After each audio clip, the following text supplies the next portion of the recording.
Welcome to the Getting Results Inc. podcast. I'm Coach Gino, and alongside is Super Coach, Coach Ken. Super Coach, what's new? What's new? Good things. We're going to work on keeping people smart. Smart. All right. I like that. Yeah, it's a good one. So, because today, for those of you listening in, we're going to cover the top 10 reasons why advisors go dumb. Yes, I just said that. We're going to talk about the top 10 reasons why advisors go dumb.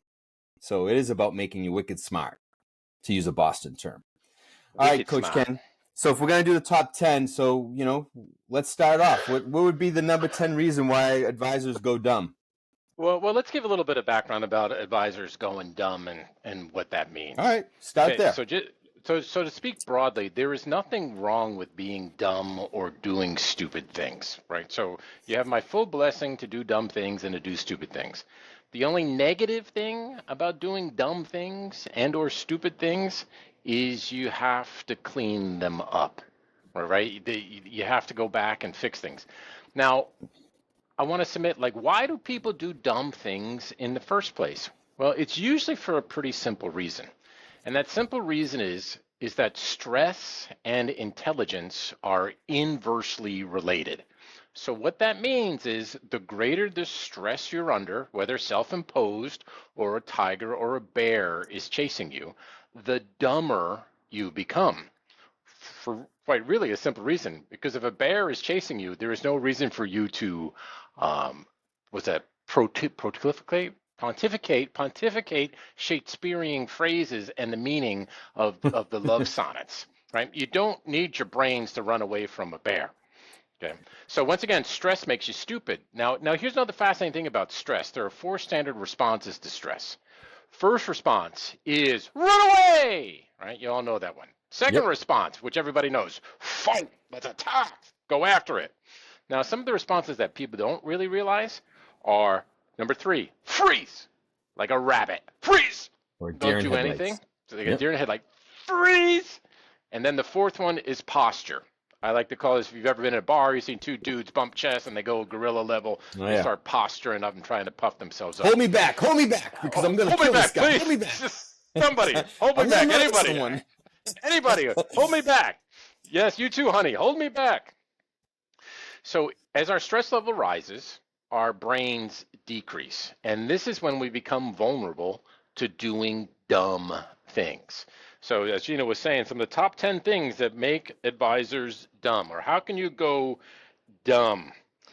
Well, first one, not understanding what phase of the business that you are in. Now, if you don't understand what phase of the business you're in, you need to go back to one of our other podcasts. Okay, what this simply means is you're not acting appropriately. And if you're not acting appropriately, you're creating friction. And friction creates stress. The greater the stress, the dumber you become. Makes a lot of sense. By the way, that's episode 37 that we redid, the 4 phases of financial advisor's business, for those listening. So perfect. Okay, we're going number 2. Number 2 of when an advisor goes dumb. They begin to compare and contrast their business or themselves to another advisor. They may be doing. Okay. No, I was just gonna say. So what's the big pitfall there? What do you see that people fall into that in that one? The danger is, say you're doing $500,000 in production. You look at the person doing $1 million or $1.5 million production. You look up and you ask yourself, why aren't I doing that much money? If that dude could do $1.5 million in production, why can't I? Well, then very simply, as soon as you ask, why can't I do it? Your mind will start kicking off reasons. Oh, it's because you're lazy, you're unmotivated, live in a small town, you got small feet, you're not handsome, you can't sing, you wear silly clothes. You will find all the negative reasons why. Now, here's something interesting about comparing and contrasting. We never compare down. We never look at the guy who's doing $100,000 in production and just say, I want you to know how much better I am than you. I got my shit together. You obviously don't. I'm going to do joy, happy dance around you.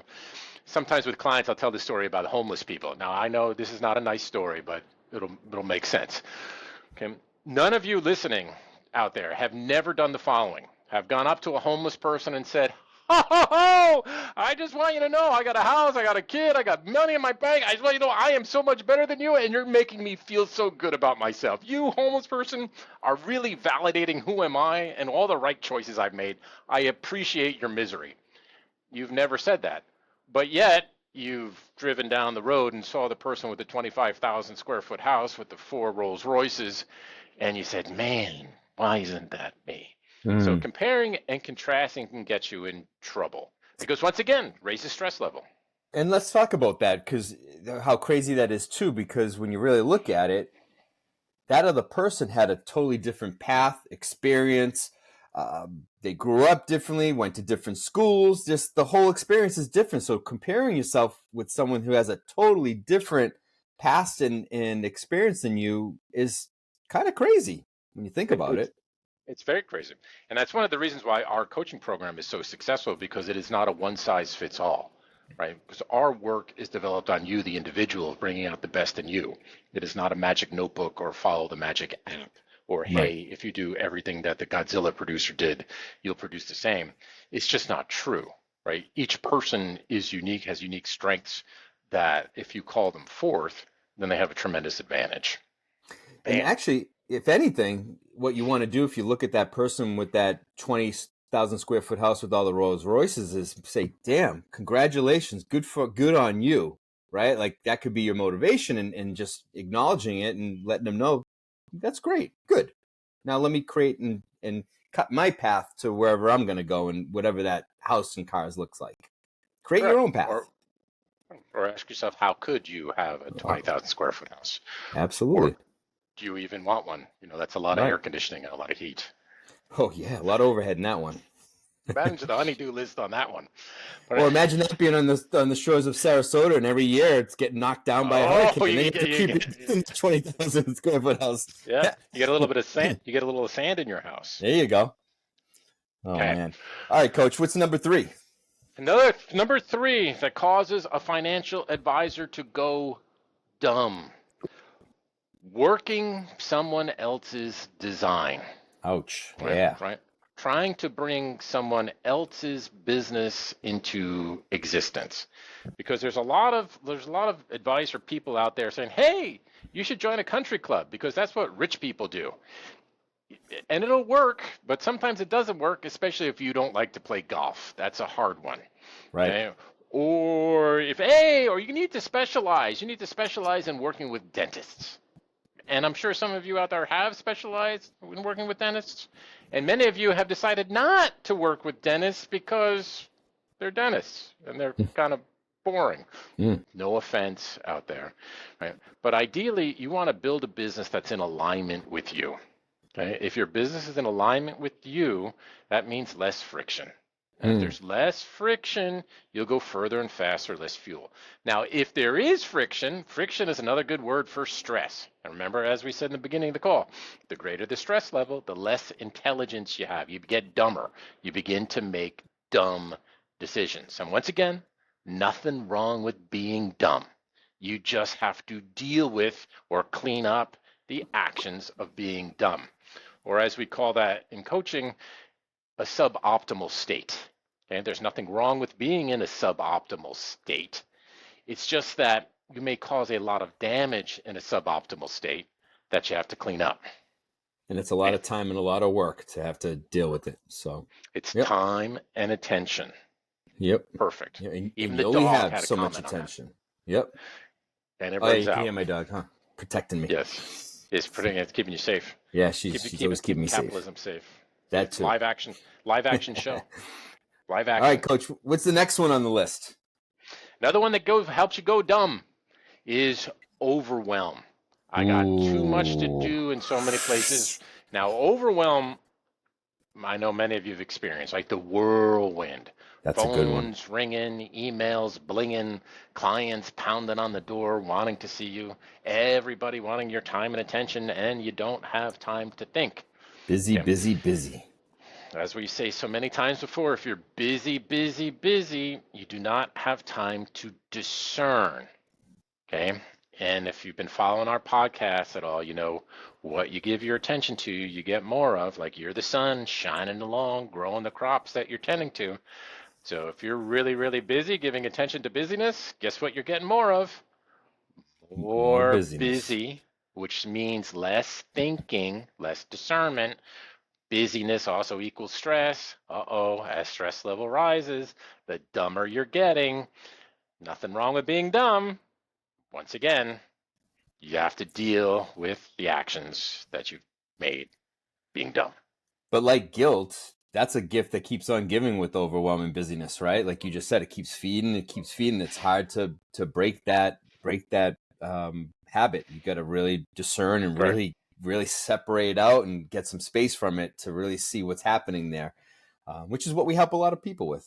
So, Because busyness is that root, is that cause that where you believe everything's important. You've fallen mm. under the illusion that everything and everyone is important, including yourself. Okay. And that's a tremendous version when the world is resting upon your shoulders. So what we like to say to clients every now and then is shrug, Atlas, shrug. You're not that important and you are not the motive power of the world. So literally, you do have time to think and discern because overwhelm leads to dumb.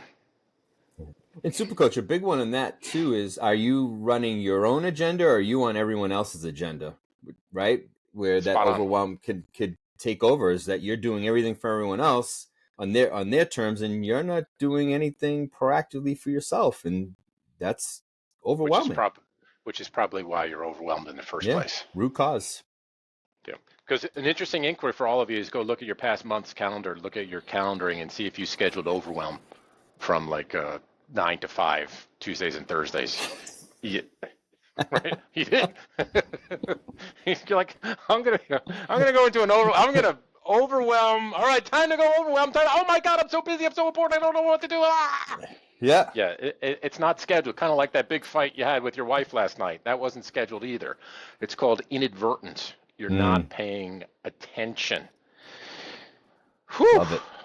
That's a good one. We just talked about overwhelm, right? Oh, next, We what did. number are we on? Do we even know? Let's see. I think that was the third or Third, fourth one. fourth, fourth, Yeah. fourth. All right, fourth one. Now, this would be the fifth one that helps an advisor go dumb. Not understanding their fundamental business model. Okay, Hmm. in very simple terms, we will say businesses fall into two categories, two very simple models. And like anything, if you violate the model, right, you will pay the price. You will suffer because of it. Just like Hmm. if you violate the laws of nature, you will be punished.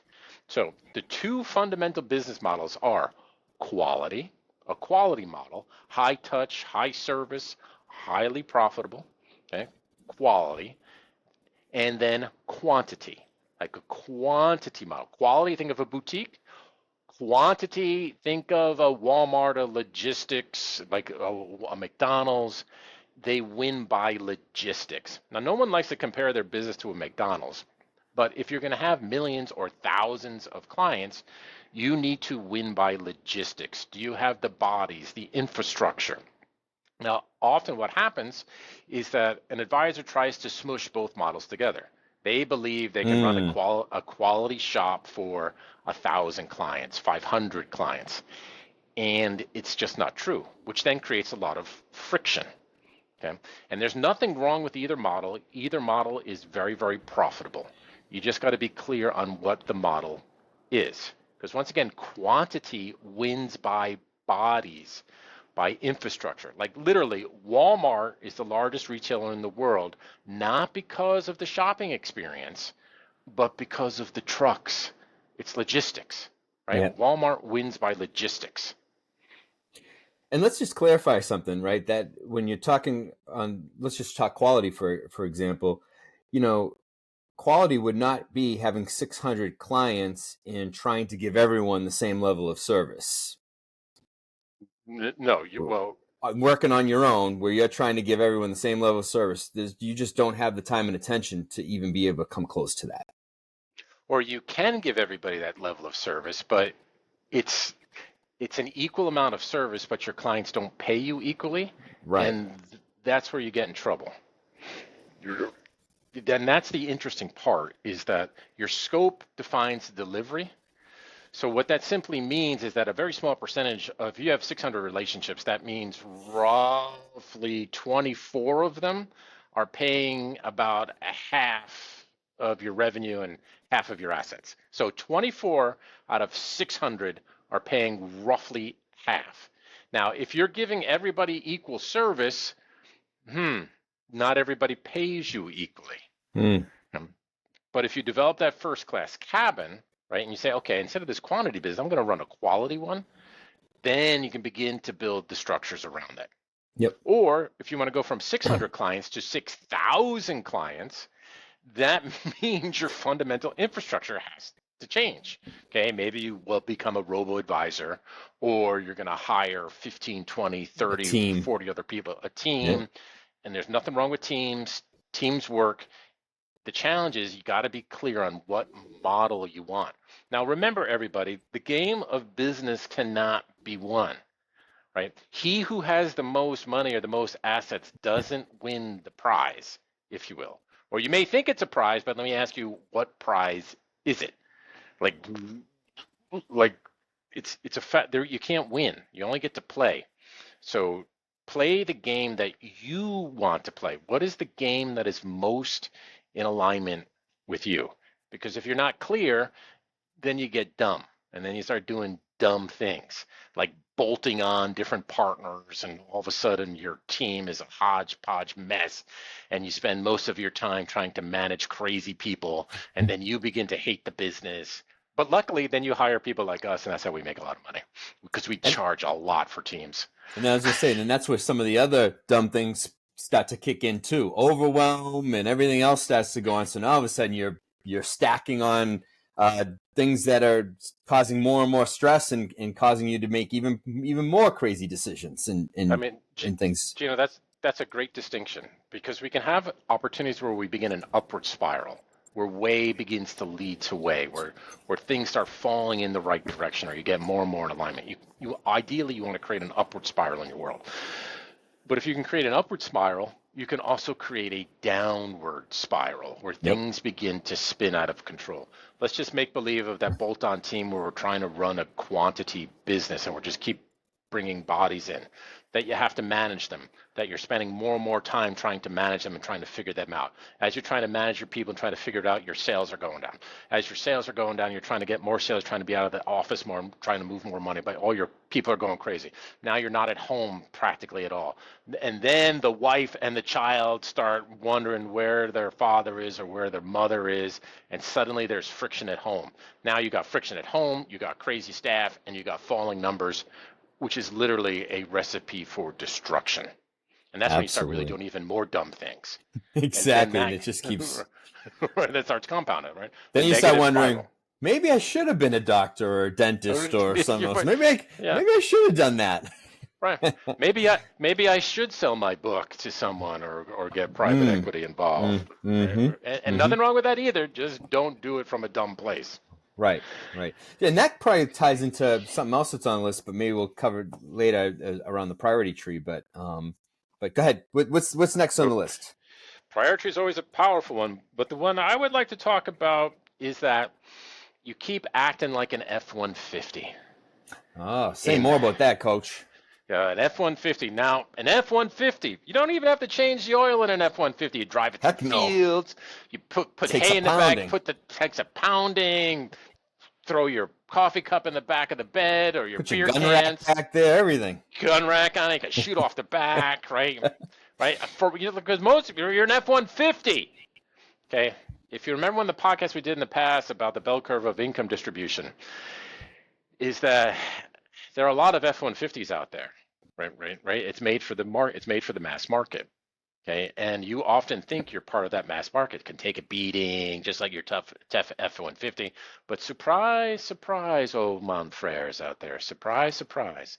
An F-150 probably costs, I don't know, $80,000, $100,000 a year. Okay, and if you think about, okay, how much money do you make per year? Oh, you're a one percenter. Ooh. Oh, you mean you're not like everybody else? No, you're a high performance machine. You're not an F-150, you're a Ferrari. And Ferrari's high performance requires high maintenance. But a lot of times ego gets in the way and say, I am not a high maintenance guy. I am not a prima donna. Yeah, you are, right? For your level of production and where you are, you're a mutant. You're an outlier. You are abnormal. You're not like everybody else, much like a Ferrari. And Ferraris require high maintenance. Now, and what It, does that mean? Well, it's unique to the individual. Like me, I got to work out, cold baths, eat well. I'm not into manicures and pedicures yet, but who knows if you're that fancy. It's I'm kidding. It's about taking care of yourself, right? Are you taking care of yourself? Because if you're not, creates friction. Friction creates stress. Higher your stress levels, the dumber you become. hey, just to be clear to those out there, that is not an insult to be a Ferrari, by the way. So if you're taking it that way, because I know some people go, "Wait, I'm not a Ferrari. I don't need a lot of maintenance." Yeah, that's not Well, insults. That's just you, saying that's the type of performer you you are. That's the type of person you're you are. right. You may not Maintenance think comes you with it. right. You may not think you have a lot of maintenance, but once again, think about high performance. Like, how can you have high performance without high maintenance? You'll break down Yeah, if you don't. correct. Right. And that's the idea. Because if you burn out from the business or you begin to hate the business, that's in nobody's best interest. Right. And if you hate the business and you're burning out from it, that sets you up for dumb decisions, dumb choices, Yep. Yep. which nothing wrong with that, but once again, you have to clean it up or you begin the downward dumb spiral. Like Yep. dumb leads to dumb, the more dumb to super dumb. Yep. Hey Ken, just to clarify for those out there who aren't sure if they're a Ferrari or not. So what constitutes being a Ferrari? Like what should someone compare themselves to know that they're a Ferrari or an F-150? What should they point to? Look at your income. Okay. If you're above $300,000 a year, you're technically a mutant. You may not feel like it. It may not, right? Because you live amongst a bunch of normal people. But that level of performance is rare, right? We just had one of our clients chime in about, wow, they're making about 550, 560 a year, and that's the top 1% in their state. The numbers, it's a strange thing to sort of comprehend is that it, most people don't make as much money as we do in financial services. So what we consider normal Hmm. is abnormal. Hmm. Like $1 million producer roughly making $500,000 or plus or minus. That is an elite performer compared to most other people. Wow. And then if you start making north of $1 million a year, it's a Whew. rare it's a rare breed, No doubt. right? So that is high performance. Okay. And once again, it's not easy to make a lot of money, and it is not normal to make a lot of money. Like, look at Elon Musk. Would you call Mm-hmm. him normal? He's not an F-150. Right, He, right. He's not an F-150. I mean he that might be boy's a that good. Cybertruck. I don't know We might cyber. about. God knows where he is, right? But once again, high performance requires high maintenance. Now, and it's up to you to decide what that maintenance is. You got to be mindful Hmm. of it. Yep. Right, like whether that's going to the weekend at your ranch or your lake houses or it's Yeah. rest and recovery. There Yeah. are just as important as output. Yeah, it doesn't mean that you need to start having your team buy just only green M&Ms in your office and that's all you'll eat and that's all you'll have in your office. We're talking True. about taking care of yourself. We're talking about Or really going to yoga class. You can do that, but nothing wrong with that just either. don't tell But anyone. No, I'm just kidding. oh, Just kidding. good I do one. yoga too. It's not a big That's deal. Although I had I, someone in Texas the other day tell me that they don't want anyone to know that they don't want to go to yoga class because then what if someone sees them? it's true. It's kind of like riding a moped. I said, well, bring a shotgun with you. That way Yeah. it Arm up. balances it out a little bit. Gun up. Gun up. Oh, God. All right, Super Coach, we have any more on the list? I don't think we're done yet, right? Well, no. Another thing that makes advisors dumb is friction, right? Ah. Friction. And the reason why friction is present, we kind of tapped on a little bit with the F-150 concept, is friction is present because the individual is not acting in alignment with their priority tree, or they're not clear on what their priority tree is, or even what the concept of a priority tree is. Now, I think have we done a podcast on this one in the past, priority We tree? did, and actually, I was just going to look up the number in that one because that was a good one, actually, the priority tree, and I think we outlined it really well. So I'm just, looking through and episode 34, so not that long ago, actually. Good. And the distinction with that one for everyone, just a real fast reminder that the most important person in your business is you, right? Are you in alignment with you? Are you doing the things that are necessary for you? Like simple stuff, eating properly, sleeping, exercising, right? Or work in your calendar so that it works for you. Without you, there is no business. So remember that one. And it is very dumb to be a multi-million-dollar producer and dead. Okay, to be rich and dead is dumb. That's probably one of the dumbest things ever. I'd say that's the dumbest of the dumb right there. Yeah. So don't be dead. Take care of yourself, right? So you're first. Yeah. That's very wise. That's some big wisdom out there. Don't be dead. Don't be dead. Don't be dead, people. Don't be dead. Okay. So very simple. Very clear. And the next one's even clearer. All right. For alignment with you, then the second one is your spouse. Don't get divorced. Have a great relationship with your spouse. She is your most, or he is your most important business client, if you will, because friction with the spouse pours over into everything else. Without a doubt.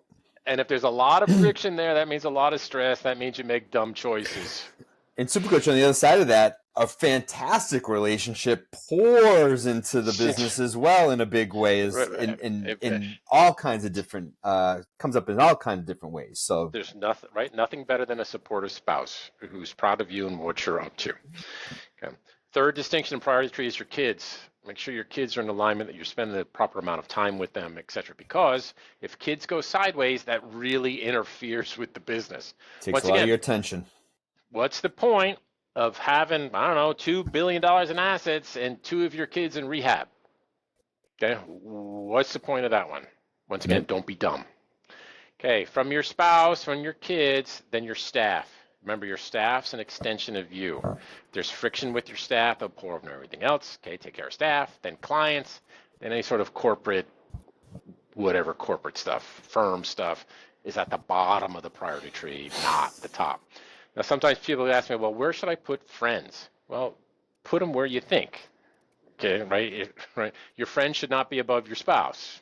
Okay, your friend should not be, right, nor your kids. Now, your staff, you figure that one out, right? That's not for me to decide. But I would say staff might be a little bit more important than your friends. Yeah, I was going to say maybe right around clients, either before or after clients. So maybe even your first-class cabin might even be a little bit more important than... Yeah, some clients, right. So right? Figure that one out on your own. If you need help, reach out to us. Okay. Oh, the dangerous one. Dangerous one. I have to language this in a way that I don't get in trouble with. Now, because I wrote an article about this and I got in trouble for it. Do I have to start pulling out the dubs here and start hitting the? No, I won't have the dubs. No. All right. I'll keep it all very clean. Don't be dumb. Don't do things solely for the money. Right? If the money is the only motivator, be very, very mindful of that, because for all of you, way leads on to way. Right now, declare that you do not have a price you cannot be bought. There is no dollar amount which you will sacrifice your integrity or your values at. Be a man or a woman who cannot be bought, who will not sell themselves out. You can do that by a simple declaration that you can't be bought. See, most people are under the illusion that everybody has a price. What if you didn't? What if you chose not to? Once again, that would be abnormal. That'd be abnormal. Well, because you are abnormal. You're not normal. So you can declare that you don't have a price. You're not doing things simply because of the money. Supercoach, you did a nice job of cleaning that up. I'm going to give you a little props there. Good job. Right, good job. Well, I don't have to edit any of that. It's not as entertaining as the original content. No, definitely not. Definitely not. But like I said, we may create a parallel podcast where it's a little bit more. We have to put all the disclosures and the ratings and stuff like that. Yeah. Because as we've been saying in this call, this idea about upward spirals and downward spirals. Okay, like literally, dumb leads to dumb. Yes. The more dumb things you do, the more dumb things you will do, and that begins to cascade down. It's called the cascade effect. It's the same thing with the more right things that you do. The more in alignment you are, right, the further and faster you'll go, less fuel. Okay. Oh yeah. So if we just simply remember that, life and business can become quite it's hard, but easy hard, right? Or challenging, I guess that would be a better word. Yeah. You can also feel the difference, right? One hurts a whole lot and one feels really good. Like it actually lights you up and energizes you, where one just beats you down. You guys can guess which is which. So do the right thing always. And use your brains, right? Use your brains. That's the funny part. Use your brains, right? If you use your brains, everything gets a lot easier. It's amazing what happens. But why don't we use our brains? Because we get under stress, we're overwhelmed, we're playing somebody else's game, right? We're not clear on what our priority tree is. We're not treating ourselves like a Ferrari. And all of that stuff accumulates, and then you go down the downward spiral. Yep. You're not playing to a plan. You're working someone else's plan instead of your own plan and design. Bam, bam. Correct. All right, that's our list. I'm sure I could always add more. Well, I'm looking at my notes. No, I think that's a really good list, and I think that that covers it all. And not only that, I think people can really relate to it. I know I can in different times of my life where each of those things came into play. So nice job, Super Coach. I like it. And for those of you listening out there, hopefully you gained some good perspective on that and can see how important it is to separate yourself from stress as much as you can so that you can be smart and make the right decisions. And Coach, this goes back to that idea of, are you carving time out, think time, you time away from the business, away from everything, actually, where even it's going into a coffee shop once a week for an hour or 2 hours, bring your planner with you and do some thinking. Just relax and just figuring it out. Yeah, it could be your planner, your journal. Whatever. Remember, as a leader, right? If the leader, you are a leader of your own business, right? And what leadership really is about having a vision and then living into that vision or enrolling other people into that vision then the vision is called forth. Yep. Now, that's a lot of fancy language, but that takes time and space. You have to think, okay, and you have to honor your own level of discernment for your design. And if you don't dedicate the time and the space, you are then working in a reactive mode. You're then more susceptible to doing dumb things, right? Yep. And I think a big parting words of wisdom, I think we constantly hammer on, but I'm going to remind everybody about, that business is a game that can never be won. It is only played. But if you enhance the player, the game itself improves. And one way to enhance the player is don't be dumb. Okay, how do I don't be dumb? Think. You need think time. Are you thinking? And scarily, a lot of people don't. Just too in it. Too in it. You're just in it. You think you're doing what you need to do, but the business is running you, and you're not running the business, and you're right. You don't know another way. Spot on, right? And if the business is running you, remember I've talked about you treat your business like a dog, right? Mm-hmm. At least a dog has a brain. Your business does not have a brain. It's like an undead zombie. And if you remember what back in the day what zombies wanted to do?